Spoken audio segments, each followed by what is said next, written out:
Welcome to the Level Up Artist Podcast. We're your hosts, Adriana Amay and Jackie Sanders. We are two art professionals sharing for the advice and business lessons we have learned along our creative journeys. we talk to artists, leaders, and art professionals to demystify the creative process and discover new ways to succeed as a career-minded artist. If you find value in these conversations, please go ahead and subscribe. This will help other creatives like you find our podcast, and you'll be notified when we drop a new episode every Tuesday. So welcome everybody. On today's session, we're partnering with Triangle Artworks, one of our local arts nonprofit, as well as Torrence Reed from Cybersecurity for a lunch and learn type of session in which we can discuss all things cybersecurity. But before we get started, let's do a quick introduction. Yes, so for those of you who are not familiar, Torrence is an award-winning cybersecurity professional, investor, and travel enthusiast.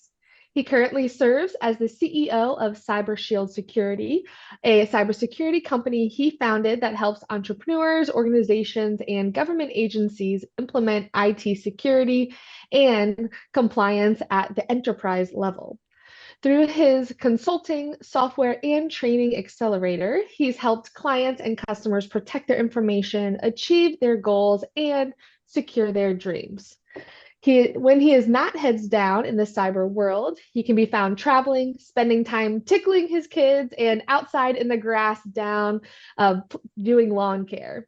He is a proud graduate of North Carolina Agriculture and Technical State University in Greensboro, North Carolina, where he majored in management information systems. Very impressive. Yeah, and that's the formal introduction, of course, but Torrance is going to be diving into all things cybersecurity, and then we're going to be addressing questions at the end of the presentation. For those folks that may be listening to this in their car, or maybe they have their hands dirty while they're working in the studio, there will be a video version of this that lives on YouTube. So and we will be linking all of this, of course, where you are going to be able to see any of the slides that Torrance puts on. But otherwise, he's going to be verbally sharing with us a lot about this cybersecurity world. So without further ado, Torrance, we'll pass it on to you. So, as the lovely moderator stated, I'm Torrence. I'm the CEO of Cybersecurity, and I'm going to speak today again from the lens of a creative, an art administrator, a community manager, etc. Right. So I always start my presentations with a quote that's relevant to what who I'm speaking to, and to me, art is the purest form of existence is to create freely, right? And when I started thinking about how that relates to cyber, I thought about ultimately what you all are trying to do is create and share your art, right? Without the existence of cyber intrusion or malicious individuals, right? So everything isn't always technical for me, even though I'm technical. So that's a lens that I think about it from, right? Like you're being prohibited from sharing your creativity if cybersecurity is prohibiting you from functioning properly. So a little bit about me. I've always found that if you know a little bit about the presenter, you might pay attention a little bit more. So I've been an information security consultant for about 20 years. As stated, I have 3 kids that I tickle every day. And that is not an exaggeration. I tickle them every single day. I love traveling. I think it's the only thing that is worth going broke over, traveling. I went to North Carolina A&T State University, and if there are any Redskins fans on the call, I'm going to gladly hack into your systems when this is over because I'm a proud Dallas Cowboys fan. No, he won't. No, he won't. Disclaimer. Okay, so why am I here and what am I doing and what have I been doing for the last 10 years or so? I wanted to make IT security less complex, right? In the world we live in, it's very hard to implement something and understand its effect and its value to you if it's very complex. And being that cyber it was a siloed part of technology. Every other part of technology had its reckoning point where it became easy to understand, but cybersecurity was still off over here to the side as a complex thing. And so that's been my vision, to make it a little bit less complex, while helping my customers protect their dreams. Because as you all know, most of the businesses in this country are small businesses. So these are all the companies that I have either built, deployed cyber for, implemented a security program, deployed security applications, consulted on compliance, et cetera, et cetera, et cetera. These are startups. These are government agencies, many of which run your life or have something to do with your life daily. Nonprofit organizations, 2-person entities, 20,000-person entities. The one thing they all have in common is that they all need cybersecurity. There is no escaping it. In the world and landscape that we live in, given the fact that if you have an online business, you're more than likely using anywhere from 20 to 25 different pieces of software to operate your business. You can't escape it. It's not possible.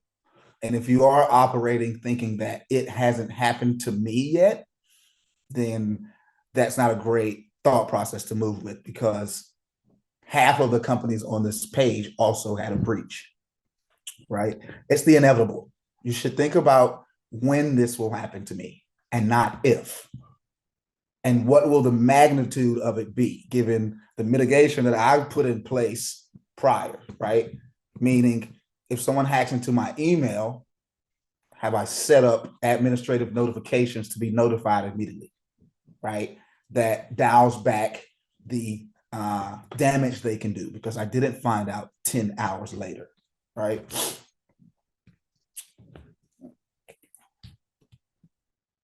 So we're going to talk about art, AI, and intellectual property. And I know you all may be not understanding how intellectual property deals with cyber, but given the platforms that most of you all use, it more than likely does.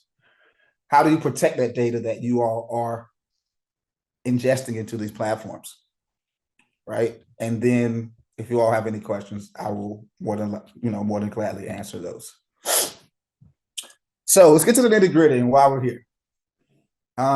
Did some research. Not sure who's using what, but if you are an artist or creative, I can assume some of you all on the phone are using these platforms.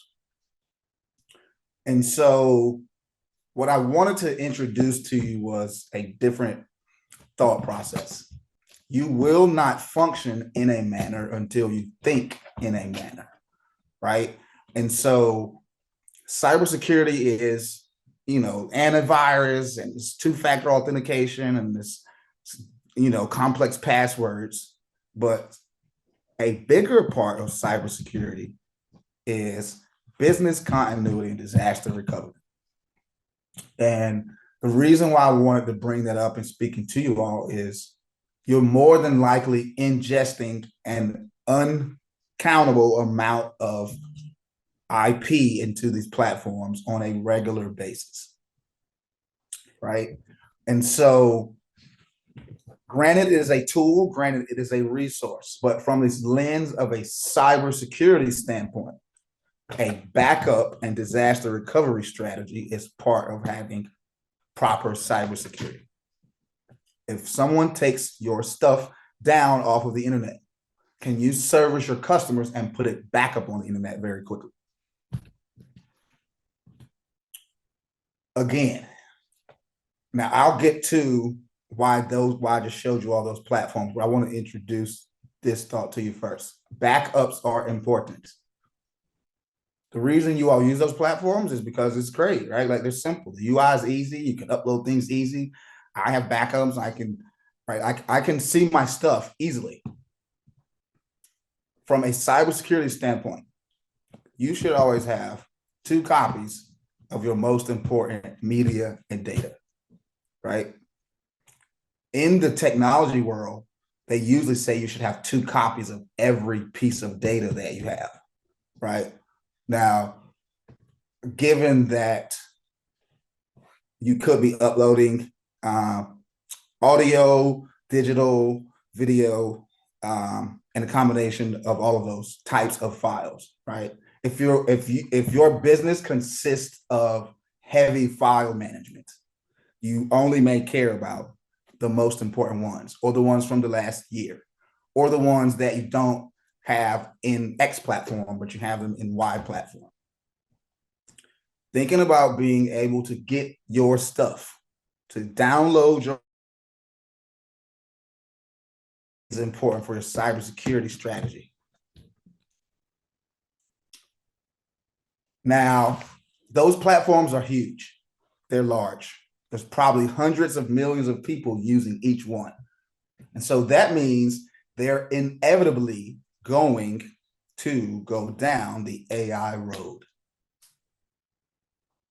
Now, my question for you is to think about, it will all play back to cybersecurity, right? What I usually not try to do, what I don't ever want to do, is fire off a list of things you could turn on and off, right? That's not going to work, right? You don't have them turned on or off already. The bigger point that I want to make is, if you start to think differently about some of these things on the screen, they will fall forward into you having to fix your security and the protection of your data, right? And so when you think about, is your data your data? These systems are going to train your AI models. Now, the reason that is a cybersecurity, the reason that has cybersecurity ramifications is, does that mean your IP is out there in the wild? Right? And so what you'll probably never do is pour through the 73 pages of the terms and agreements, right? The little click box that you check when you signed up for an account, you're probably never going to read that. What you can do is ping support, right? Behance, Etsy, all of these platforms have support. Ask them several questions. Do I own my data, or do you all own it? And that's a real question. You may think you own it because you're creating it and you're uploading it, but when you hit that upload button, you might have changed some things. So you want to know them, because you want to know where your data will end up at on the internet. Do you own it, or do they own it? The other thing is, if you aren't able to, if there isn't an export button in the interface, ask support, how do I get all of my data if I want it? How do I make a blanket download of every piece of IP that I've uploaded to your platform? Because after they answer your question about where your data is going to be at, you might not want to have it on that platform anymore. All right.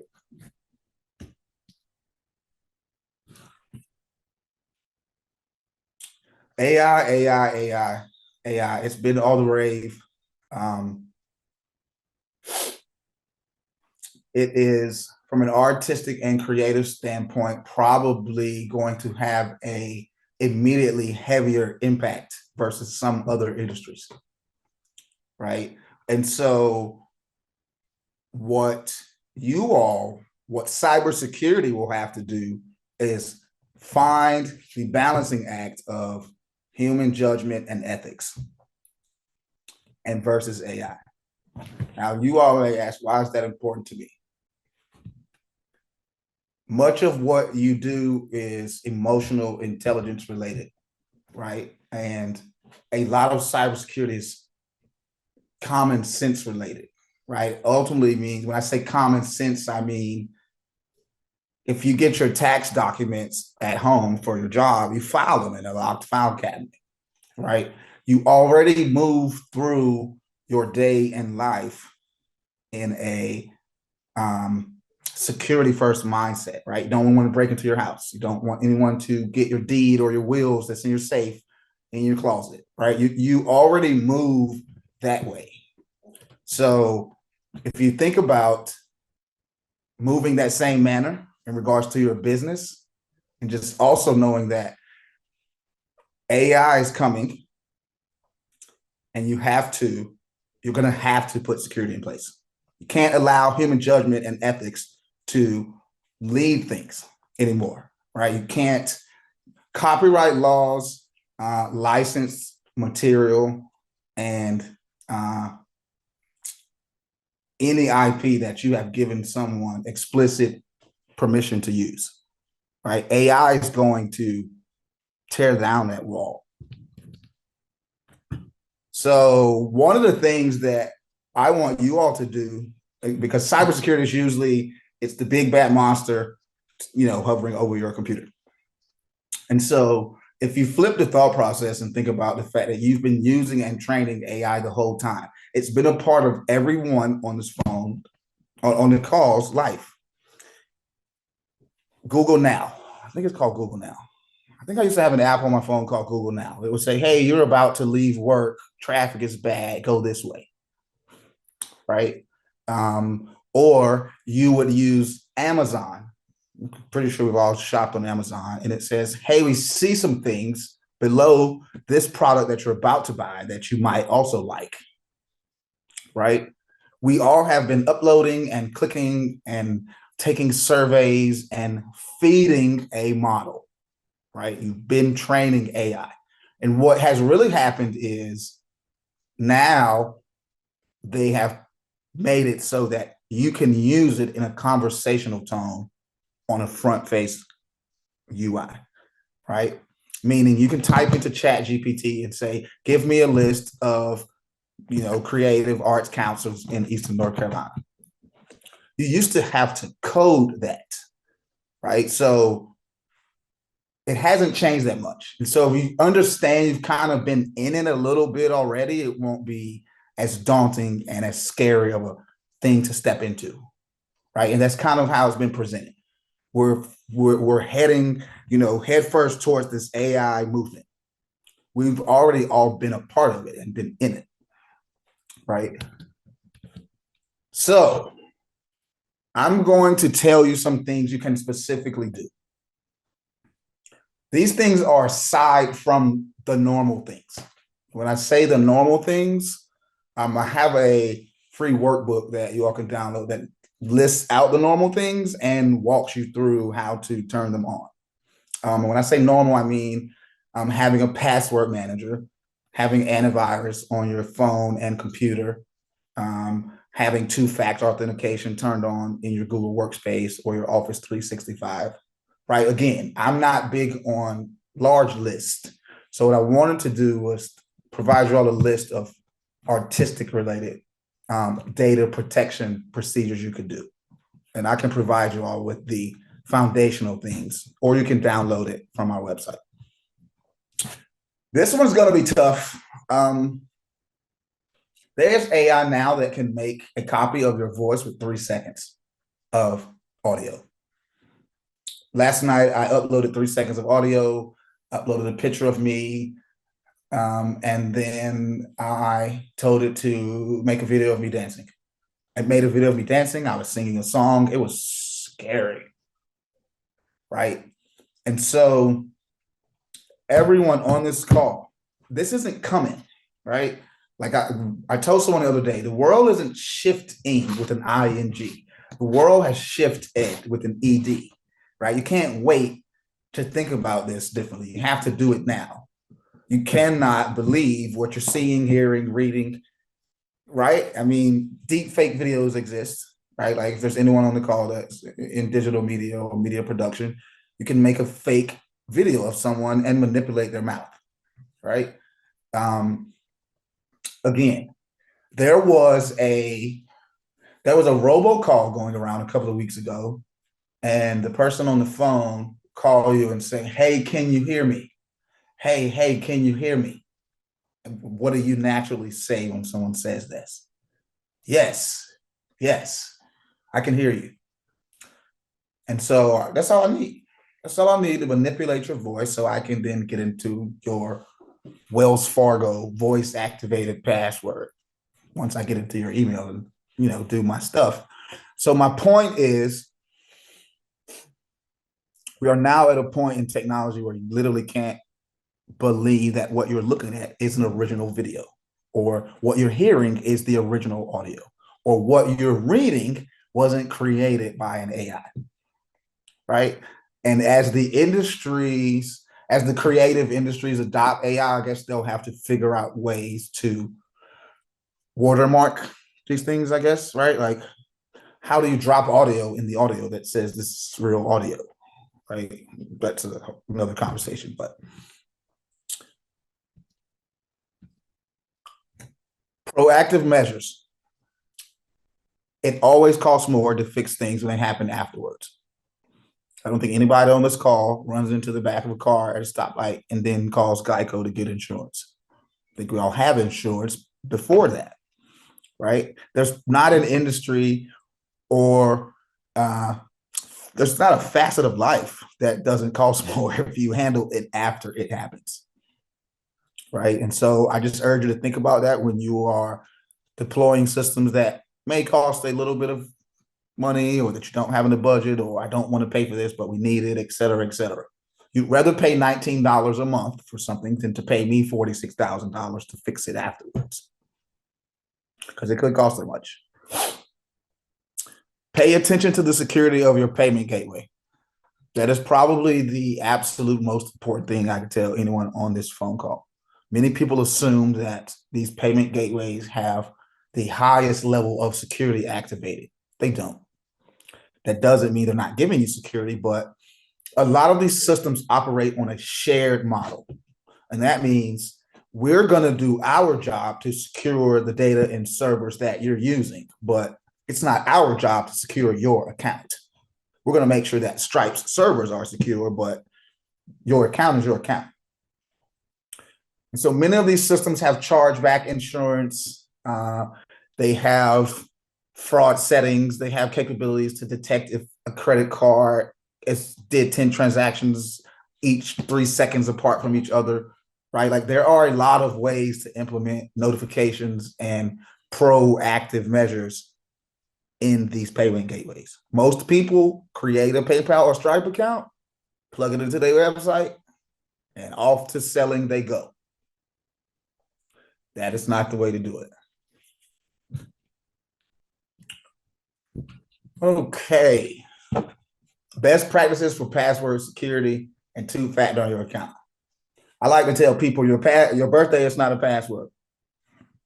It means your child's birthday, your grandma's birthday, your aunt's birthday, your cousin. Nobody's birthday is should be a password because I can figure it out. You should use statements, right? I like to eat peanut butter ice cream, right? Your password would be IL2TEPBIC, right? Like, that's the best thing to do instead of trying to make a complex 17-character key password that you're not going to remember, right? No one knows you like peanut butter ice cream except for you.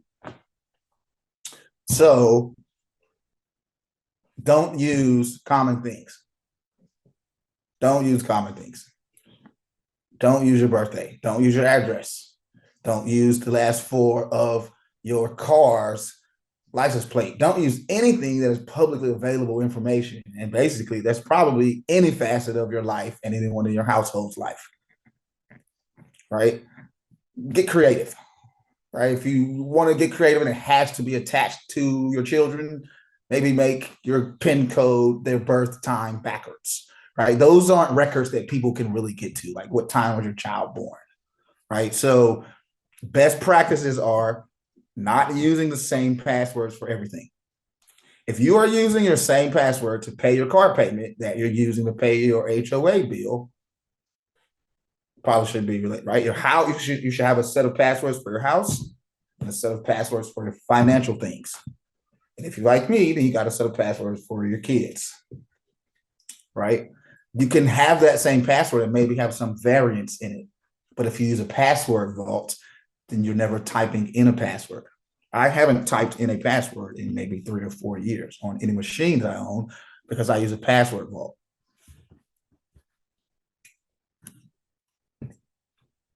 Those systems, I'm assuming, allow you to make projects.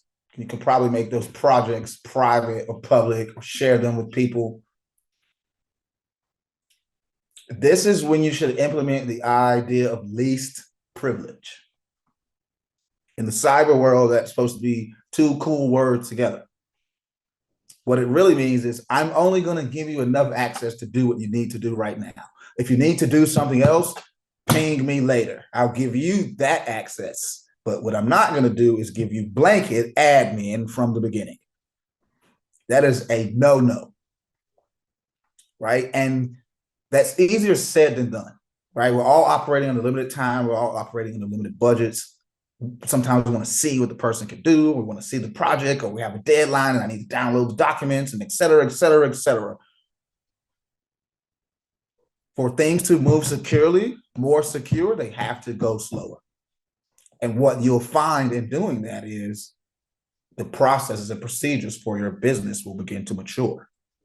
If you think about moving in a more secure manner, and it just means, no, I can't get this to you by Friday. I'll have to get it to you by next Wednesday. So making sure that least privilege is enabled. That means, yes, we could have decided that we're going to work on the project. You're going to do the graphics and I'm going to write the copy. Well, I'm only going to give you access to this one folder for this one project. Like, I'm not just going to make you a user of my entire account, right? You should never do that. This one really was really interesting to me when I was doing research on these things. Be cautious when sharing high resolution images of your artwork. I would assume, and maybe someone can enlighten me at the end, I would assume is because of higher resolution images have higher DPI, and it just makes it easier to insert malicious things into the files. Pictures have code attached to them, right? You all know there's metadata attached to an image. When you take a picture on the phone, you can actually look at the information on the picture, and it will show you the phone type that was used to take it, the computer, the longitude and latitude of the image, et cetera, et cetera. Of the longitude and latitude of where you were when you took the picture, right? Pictures have information attached to them. And so I'm assuming, right, because I'm not an artist, I'm assuming that this is something that hackers would be able to maliciously take advantage of, right? Watermarks and inserting things into images. If you have licensed content, like I said earlier, gave someone explicit permission to use something, maybe those platforms have notifications to let you know when someone is using it inadvertently or in the improper manner. You have to monitor that. You have to monitor, because again, you now have to think about, where's this stuff going to end up in? When I say stuff meaning pictures, videos, copy, playwrights, anything that's of a creative manner, right? Because you have to think about it. If Adobe allows you to type in, I don't know, right? Show me a lion with a short mane frolicking through a field in East Africa, and I get a picture in less than 10 milliseconds, that those images have to come from somewhere, right? And that's when you're going to hear people saying, train AIs, train the AI, train the AI, train the AI. What they really mean is continuously pump information into it. Now, that's important for you all because IP is attached to what you all are pumping into it. And so what does that mean for me from a security standpoint? What does that mean for me from a standpoint of being paid out for things that have costs to them, that people are paying for, right? How does it mean for me being compensated? And that will ultimately be an end result of you wanting to find out, hey, where's my data going to end up at? So as I stated earlier, we have a workbook on our website. The website is right here on the screen. And it's a free workbook. It does two things. One is it allows you to assess how you're currently moving through cybersecurity from a business and personal standpoint. Right? It gives you a score and it tells you if you're doing terrible and you got to go to cyber detention, or if you're doing great and you don't need me. Right. And then it also allows you to deploy a VPN, a password manager, antivirus, and how to turn on your two-factor authentication, right? So those things that I said that you just absolutely need, and the things that I think if you have a business in this country, you should have turned on, because now that I think about them, I mean, they maybe are the cost of a drink, one drink at a bar, right? I mean, you may have to spend 30 or 40 or $50 a month to turn on some kind of cyber, right? It's not possible to not have any. It's not responsible to not have any either. So again, this is on our main homepage on our website.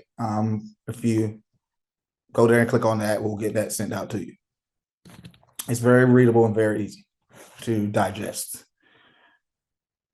Are there any questions for me? If no one has questions, I'll pick somebody like we're in school. I'm kidding. Yes, Oh, the kidding, yeah, not kidding. yeah, I know that Jackie and Adriana will have some questions. Oh, I think Stephanie, yes, you guys are. Oh, yeah. Okay. Yes. Thank you so much for the information, Torrence. Very, very helpful. I have recently been contacted by two different friends saying that they've received emails from me. And when I asked for the specific sender's address, it's totally not mine. So I don't think they're sending them from my account. So I'm wondering, how can you stop that? They're using my name. So it appears as if it's me. They're sending some, I don't know what the email is even about, but so I don't know if I can even know where they got it from. So much going on. So the first place to begin with email is basically to turn on email security records, right? And 86% of anything that happens cyber related starts in an email. Okay. Most email, so the same way that a website address has HTTPS in the browser, and that means that the website is secure, right? There's the ability to turn on that same record in your email. And so your hosting provider, you turn it on in there. And that means either Google Workspace, Office 365, GoDaddy.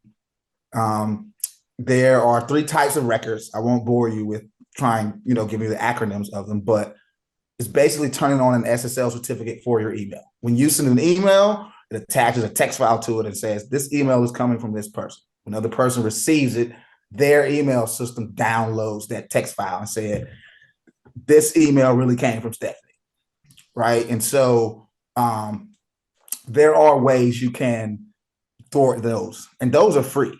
85% of people don't have those email records turned on, and they're literally free to activate. Okay, now let me just say this. I don't necessarily operate as a business per se. Now, this is just my regular Gmail account. Does that work for that? So what that person it does, well, security records.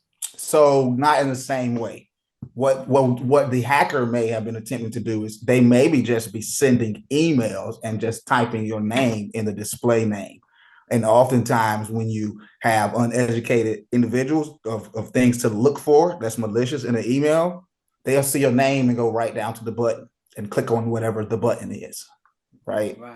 Right. So it's really nothing you can do about that, to be honest, right? I could go to Gmail right now and make a new email, type the display name as Stephanie C. Simone, right? Like I could do that right now and send. The problem with that is at some point that means that they have people in your contact list.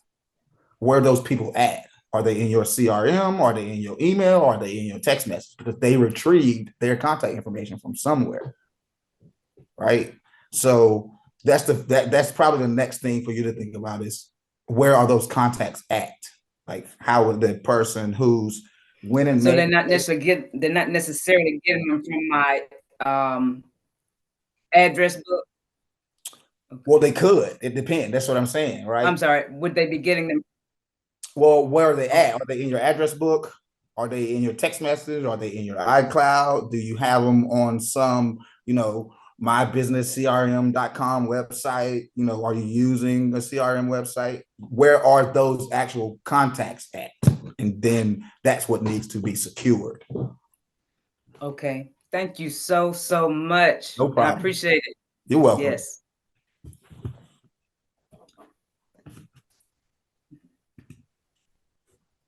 Yeah, and that's a great question. And I think that's probably where I also, Stephanie, have kind of experienced a similar type of situation, whether it's me receiving an email from someone and then kind of realizing like this is not the person I think is emailing me, or just as you mentioned, Torrance, how email can be that first step for many people in getting their information potentially compromised. So Right. I am curious, both from an individual standpoint and as a business, what is maybe one red flag or kind of a list of things that people should be looking out for um, to help identify a scammer type email or even messages on social media, the ones that just like don't interact with them, leave it alone. This is probably scam. Right. So I have two to look out for. And one is just like, don't open emails that you're not waiting on. Right? That's Like a very good tip. Yeah, you were like, I'm not even supposed to be getting something, so I'm just not even you, going to interact with it. you've never been to Bath and Body Works ever. Why are they sending you a coupon? You've Yeah. never, ever been there. Literally, Mm. which means at no point in time could you have ever given them your email. Right? But, oh man, 40% off? Click, bang, virus on your phone. Because you've never been to Bath and Body Works and you're probably never gonna go. So one thing is as simple as it is, don't open things from people you're not expecting them from, emails or text messages. I get a text message every day that said, "Hey, your shipment is late." I didn't even order anything. Delete. Mm-hmm. Some people are going to click on it and say, "What shipment?" Let me read it. Oh, look at the scam text message. Okay. Right. Yeah. I don't go to the second step. I didn't order anything within the last 10 days. There is no shipment coming. Yeah. Right. So the first thing is don't open things from that you're not waiting on. Right. Given today's world that we're live in, if you're receiving a communication from someone, there's a 99% chance y'all had a prior communication about what you're receiving. Right. If I'm sending you an email with the funding application in it, we've talked about the fact that I'm going to send you the funding application. So it almost makes 0 sense to open something from someone that you're not waiting on. You don't know them. There's no way that they have a non-malicious intent to send you an email, more than likely, given the fact that there's 286 billion spam emails sent every day. The likelihood that just some random guy got your email and he wants to send you a nice email and there's a link for some money in it, like it's probably not true. Right? You mean I didn't win a cruise? They the, just want to send me free money. I'm all the for it. second thing I would say that a lot of people probably don't realize that the machine has the capability of doing is if you hover over a link, any link, anywhere, in an email, on a website, it shows you on the bottom right, on the bottom left of your computer, where you are about to click to. Most machines do, right? So if you get let's say you do go to Bath and Body Works and you get a Bath and Body Works coupon and you're about to click the, get coupon. At the bottom, there is a website that takes you to somewhere in Antarctica. I mean, hey, you've probably never been to the Antarctica Bath and Body Works, right? That is a big deal. Pay attention to where you are about to click.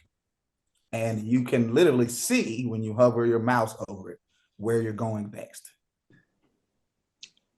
Can I ask Those are some questions? great points. Of course. Yeah.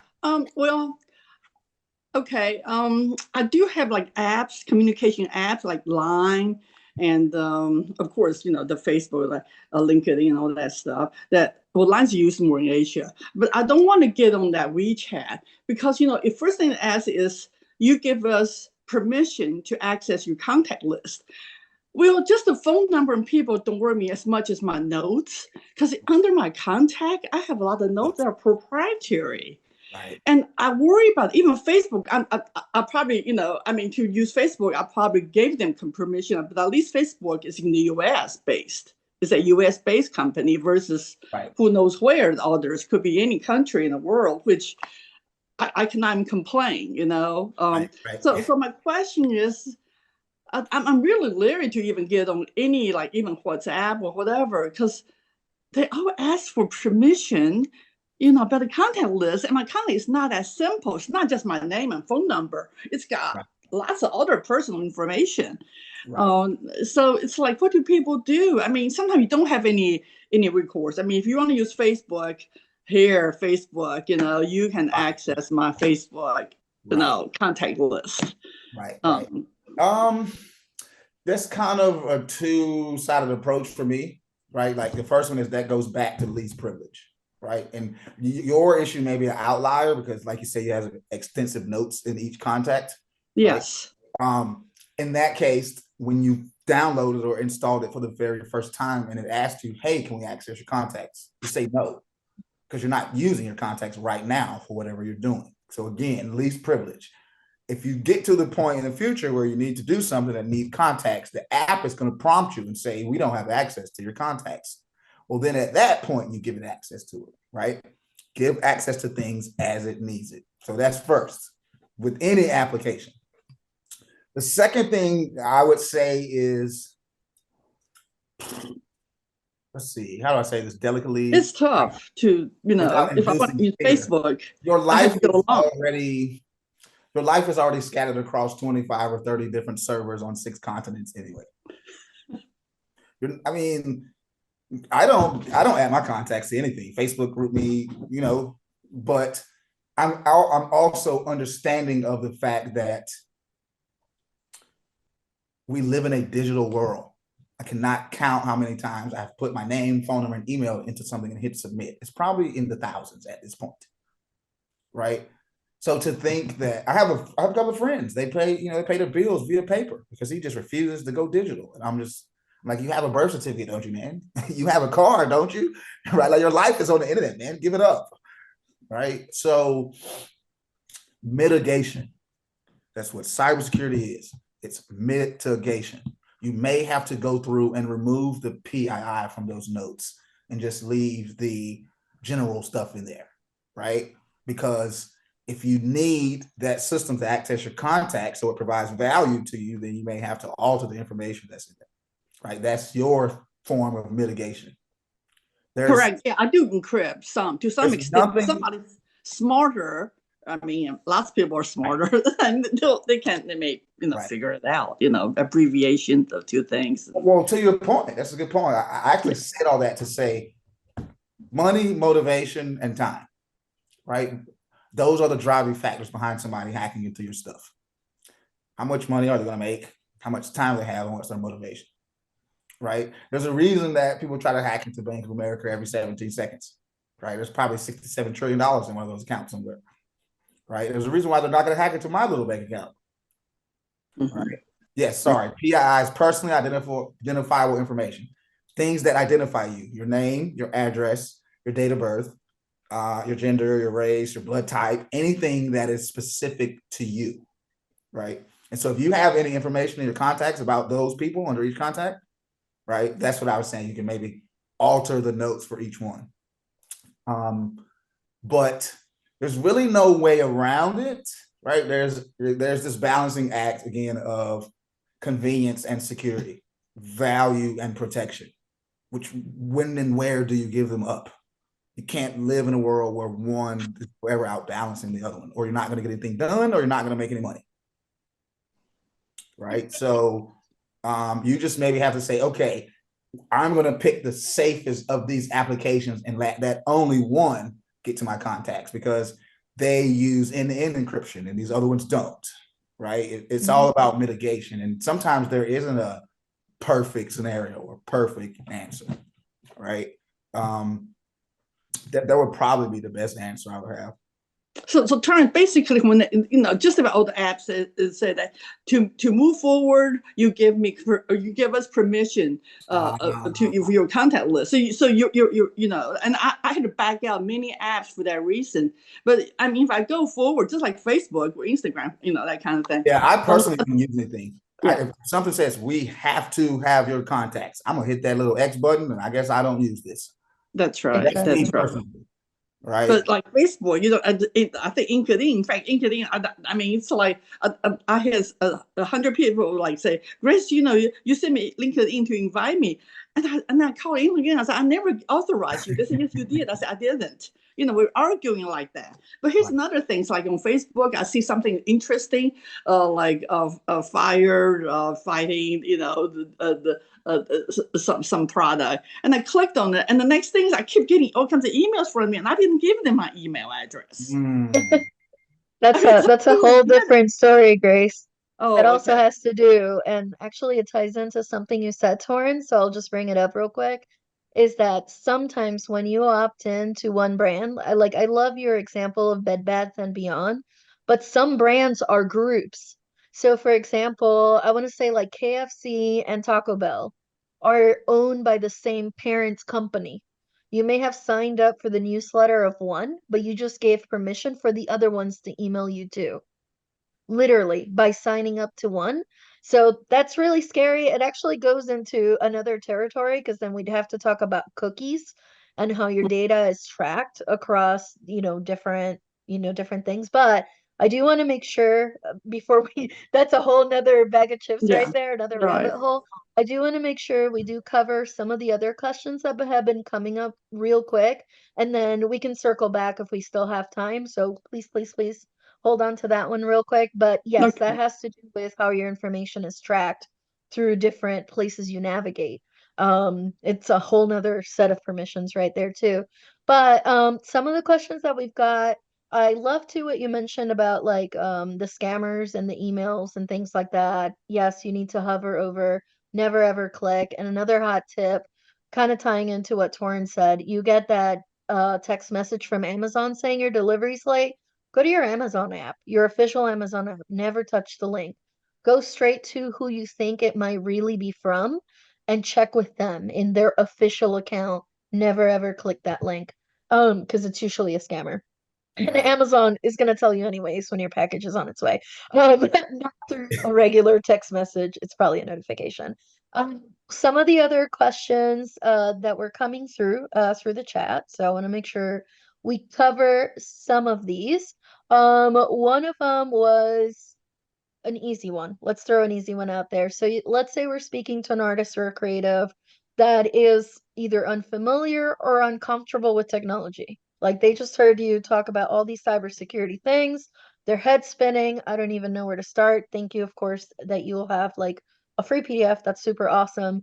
But for anybody listening right now, what is one thing that they can do relatively easy to just safeguard their information? Would you say it is to turn on the two-step I factor would. authentication? I was thinking the phone because we don't take the phones with us. It follows you around, right? And it's basically one of your employees, it's one of your family members, et cetera, right? Like there's probably 5,000 different settings on your phone. I would say the first thing is to grab you some coffee and sit down and plan for 2 hours to go through your cell phone and make sure all the security is on, but it's probably not. That's first. And there's probably YouTube videos to follow on that too. That costs nothing. That costs you nothing, right? That's a That's super first. great point. Your phone. Another one that obviously it's super scary, and maybe it ties into this. So a lot of us obviously rely on Facebook, on Instagram, kind of like what we talked about, and some of the other online ways in which, for a lot of artists, what they present online is their brand, right? And if you make it too generic, you can't connect to people. So you do have to put some sort of personal information out there. Is there one quick hot tip, besides the two-factor authentication on how people could protect their social media accounts? Obviously, there's mixed reviews on the whole doing the check mark thing. Does it work? People still get hacked, but anything you can think of, that could be a relatively easy thing to do to look at. Admin notification. Sorry, I put you on the spot. No, I mean, I was picturing the interface of Facebook. Or let's say Instagram. I think a lot of artists use they're all the Instagram. same. They all have a security section. They all have a It's all security. Meta anyways. Meta. Right. Well, your security settings, right? First thing is you should get an email if you sign into another browser, right? Like if you have your phone beside you and your computer's beside you and you sign into Instagram on your computer, your phone should notify you, hey, you just signed into another browser, right? All of these systems track every device you're currently logged into it with, right?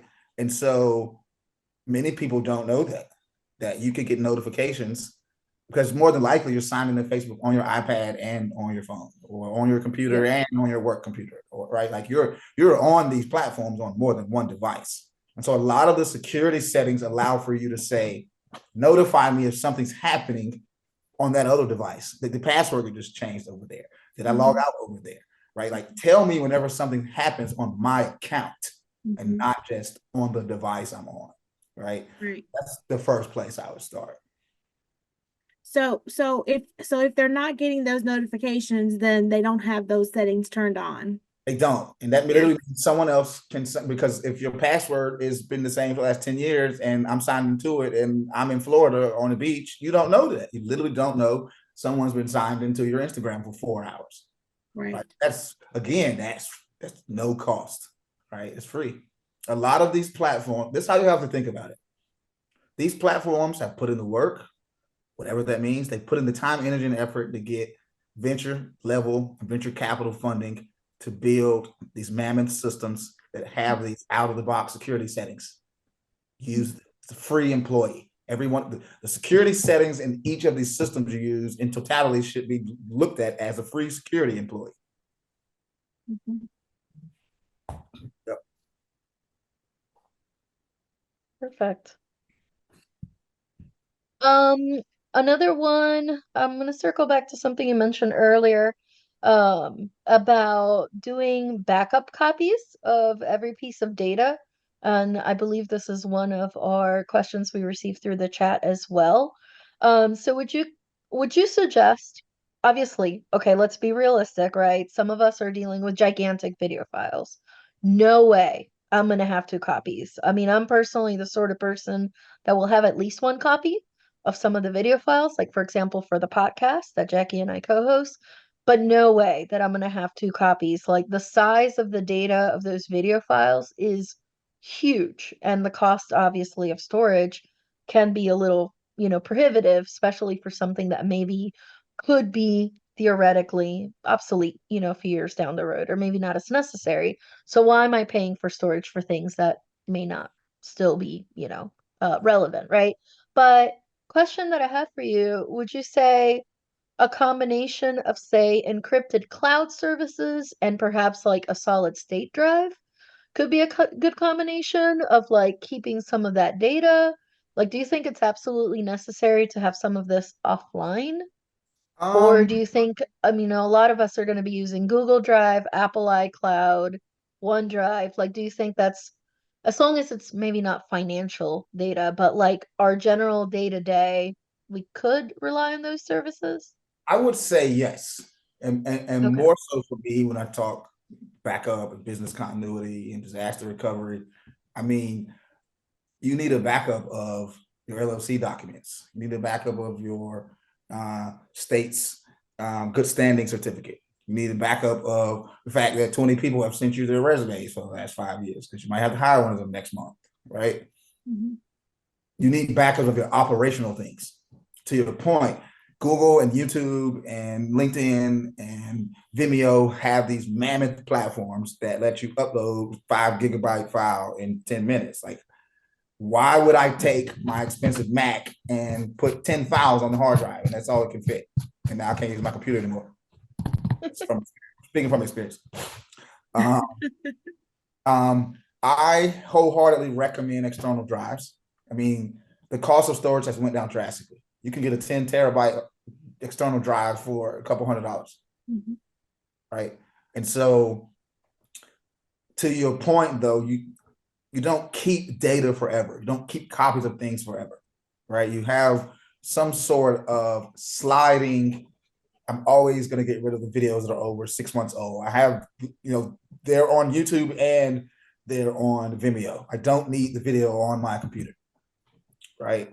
And that's just part of your procedure, right? Well, you say, we're going to get rid of videos older than 6 months every 3 months, right? Because again, you're thinking about disaster recovery, and that is going to lead you to a slower, more mature walk to more effective business processes. Think about security. Mhm. I have to move slower, and I'm okay with that, right? Being in security, and because I've always been even when I used to work in the government, and people would, oh my God, it's a fire, IT, oh my God, it's IT, you should better fix it. I would just be able to say, hey man, this is cyber, just gotta wait. I don't know what to tell you, right? So think about that mind when you're building your business, because I mean, I would think you're wanting to build something that's of longevity, Mhm. right? And so you got to go slower. Implementing security is going to make you go slower. Mhm. Mhm. Yeah, that's such a great point. And I am definitely personally someone who uses Google Drive a lot, have something on my hard drive and external hard drive. But for the business owners or artists or just any individual who is storing backup digital files, what would you say would be your biggest piece of advice for preventing like loss or corruption of those files, especially when it comes to like creative assets or sensitive information? Out of the box. That means go to your business directory, right? Whether you're using Google Workspace and Drive, or you're using Microsoft Office and OneDrive. Mm-hmm. They're more than likely out of the box security settings that you don't have turned on. Most people think that you actually shouldn't. I think, okay, let me go back. I think you shouldn't have sharing with non-domain external users turned on in Google Drive. I think you should have some sort of ability to send people files who don't have an email from your business, right? We've all had to go to some file upload link before that someone sent us, right? That's because they don't let you create a document in their Google Drive and just hit share and type in anybody's email address, right? That is a setting that's in Google Workspace that's off for 90% of people, sharing with non-domain external users. And what that means, if you turn it on, is if I turn it on, only people with at cybershieldSecurity.co emails could open the document, right? Now that may prohibit you based on how you work, right? But to answer your question, what I would say is go into the security settings in your business directory, whether that's GoDaddy, Google Workspace, or Office 365. I will bet money everyone on this Zoom doesn't have some things turned on that come with what they're currently paying for. Oh, I know I don't.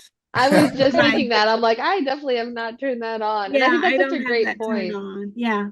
I think that's a great point of like, even for some of them, they're like, oh, I'm sure Google just has it figured out. And of course they're looking after my best interests. Like just have knowing that they have security measures in place, but I guess taking that personal responsibility as the user of that's a great reminder or even just first piece of advice of okay, we need to go in there and we need to make sure, okay, are these settings truly what I want, are truly what I need based off of the information that I am trusting this Google Drive to have access to. If you And it don't may be have something, time, especially, it if may you be don't something too as a have time to business go, owner of separating, okay, in this email address, it's super high security. This is where I'll keep other permissions that no one else can see. And then this is the email address that when I'm sending files, okay, it's slightly less risk if this image that I created for social media gets shared or something like that. So also I think as a business owner, just as an individual, saying, okay, this is where I'm gonna keep my super high security type documents, make sure it's really locked down, and then these can be a little more flexible with those securities. Another recommendation I have for that is shared drives. Google now has shared drives. You know, same way like when you're at work and you click on the little button on My Documents, and you know, it's a shared drive. There is no ownership of a shared drive. It's owned by your organization. So that makes turning on security settings easier. They've made it easier. And that is just a backup thing, right? That's a backup, that's a disaster recovery thing. It is more effective to use shared drives than to use a drive folder and share it out. Yeah. Agreed. Agreed. Yeah, because you could definitely make a folder that's isolated and only certain people can see it, and you can even password protect it. Because that's another thing that I don't think necessarily a lot of people realize. All these different cloud services, you can put passwords on specific documents. Obviously, Google it, YouTube it on how to do it. But you can add an extra layer of protection on top of what that service provider is already given you. So those are some great points, I think. Wrapping up, unless anybody has another question, let us know. One of the other ones that obviously comes up in terms of, these kind of things. One of the ones you were talking about was about setting up, I'm circling back to something you mentioned, setting up payment gateways. And you had mentioned, which makes sense, a lot of us will set up a PayPal, we'll set up a thing, we scroll down and we're just like, just tell me where to accept, I just want to set this up, get it running. I want to sell my artwork, right? Or I want to sell my service. I don't want to sit around here reading 17 pages of stuff. Right. But obviously, we are dependent on said gateways, right? And some of the permissions that we have to give, like think about it, PayPal, I mean, they have to verify you're a real person in order to prevent fraud, right? And prevent money laundering and things like that. So you do end up putting things like your social security number and your bank account number, because just like a regular brick and mortar bank, they want to know you are a real person, right? Once you set this up, right? Would you say there's anything, again, of course, I'm sure you're going to say the security settings, but anything you can think of that artists can think about turning on or looking at before they start selling? Like, in my mind, based on the conversation we've been having, one of the things that comes to mind, just to kind of, kick the ball on this one, is maybe don't put all your bank accounts on it, right? Like my mind goes to like maybe just put the one account that you want the money to go to. To me, that seems like a relatively obvious one. You don't want somebody to hack into your PayPal and see your 3 checking accounts, right? But is there anything else you can think of that you're like, yeah, maybe just don't put XYZ in there? Well, what you said was least privilege, right? You're only adding the bank accounts as you need it. You may never need to add none of the other ones. So that's great that you're implementing that, right? Like that's least privilege. I'm only going to add this one bank account to PayPal because it only needs one to function, right? Chargeback insurance. Chargeback insurance. I had a customer, someone hacked into their Stripe account. They were able to pull their API key from out of their insecure website. The person called me, hey, Torrence, the person is hacking to my account. They've already stole about $30,000 at this point. So I sign into their Stripe account, and I have this up on 2 screens, and I'm doing my cyber stuff on one screen, and I can see the amount of money that they're taking from them just continuously inch up on the other screen. And what I ended up finding out it was the hacker was disputing the charge that the owner of the account was disputing. So ultimately, they were getting the money that they stole twice. What? Right. So what happened was someone took an API key off of an insecure website. They then found, I don't know where they got it from. They then found an Excel sheet on the on the black web, dark market of credit card numbers. They wrote some code, and it made a malicious order on that person's Stripe account every 19 seconds. with a fraudulent card. So by the time I got it to stop, it was at about $82,000. I mean, just for 9 days straight, every 19 seconds, like a $5 order. Wow. Got almost up to about 80,000. So I got it back down to 40. When I say got it back down, I submitted documentation to Stripe to show, hey, this came from fraudulent IP address. Hey, this charge happened twice in 3 seconds from the card. I really had to do investigation. And she still ended up owing Stripe $15,000. Now imagine if your store makes $100 a week and just somehow the next day you owe Stripe $15,000. Not 15,000 digital fake dollars, but real actual dollars. Wow. Wow. Yeah. Wow. Yes, because she didn't have chargeback insurance. Now, I am not a fintech expert at all, right? I know software and systems, right? So I'm pretty sure there are other reconciliation and financial triggers and levers that you can tell your bank to put in place that aren't in Stripe, right? But what happened was her bank said, hey, you didn't tell us about this until the second day. So guess what? The money that they took the first day, cancel it. We're not giving any of it back to you. This was a small regional bank. It was $25,000 they took on the first day. So Wow. I already know beginning on day 2, when I sit down to do my cyber stuff, that we're not even trying to uncover her $25,000 from yesterday. Like at this point, I'm just stop the bleeding, because like I said, I had it on the screen. It was going from $47,200 to $47,312 to $47,319. Like I was watching it every 9 seconds go up for a week. Right. Wow. Finally got it to stop. I finally figured out what it was and I stopped it. So then we had to get them to give her the money back. Right. Mm-hmm. So we found the charges, we dispute them. They disputed the disputes and ultimately doubled the money that they took. Now, I don't know if this person is still in business. I haven't talked to them for a while. I do know they were considering bankruptcy because that was the only way that the creditors and Stripe wasn't going to be able to come after her. Wow, yeah. I do know that she had investors. So imagine having to call a couple of people who give you a couple $100,000 and say, hey, your investment is worth diddly squat. Mm. You had to service her existing customers still, right? You still have customers even though you're hacked. And the kicker, drum roll, she had to pay me almost $25,000 or $30,000 because I had to work on it for 200 hours. Wow. Yes, I didn't get up from my computer. I had to stop. I can't just go take a nap. I mean, they're currently stealing from her. Right. Tickle the kids. I had to go tickle them. Yes. Hey, 42,000. I'll be back when we get to 42,500. Yeah.